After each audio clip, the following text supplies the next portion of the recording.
Hi friends, ஒரு அட்டகாசமான snacks எல்லாம் வாங்க. தண்ணியில் உப்பு மஞ்சத்தூள் போட்டு தண்ணி கொதித்ததும் காலிஃப்ளவர் அதில் போட்டு ஒரே ஒரு நிமிஷம் அதை வேக வச்சு தண்ணி நல்லா வடிகட்டுற விட்டுற போகிறோம். ஒரு நிமிஷம் வேக வச்ச போது அதுக்கு மேலே வேக வைக்க வேண்டாம்.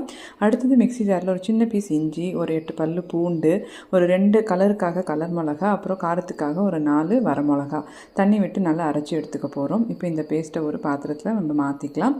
இந்த பேஸ்ட் கூட இப்போ நம்ம 2 டேபிள் ஸ்பூன் அளவு கடலை மாவு, 2 டேபிள் ஸ்பூன் அளவு அரிசி மாவு, 1 டேபிள் ஸ்பூன் அளவு கார்ன்ஃப்ளவர் மாவு, தேவையான அளவு உப்பு சேர்த்து கொஞ்சமாக தண்ணி சேர்த்து ஒரு பஜ்ஜி மாவை விட கொஞ்சம் கெட்டியாக இதை நம்ம கரைச்சி எடுத்துக்க போகிறோம். இது பஜ்ஜி மாவு அளவுக்கு தின்னாக இருக்க வேண்டாம்.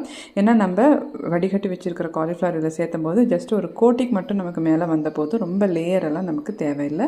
அதுக்கப்புறமா எண்ணெய் நல்லா சூடானதுக்கப்புறமா இதை நல்லா நம்ம மீடியம் ஃப்ளேமில் வச்சு பொரிச்சு எடுத்தோம் அப்படின்னா சூப்பரான காலிஃப்ளவர் 65 இல்லைனா சில்லி காலின்னு கூட சொல்ல ரெடி ஆகிடும்.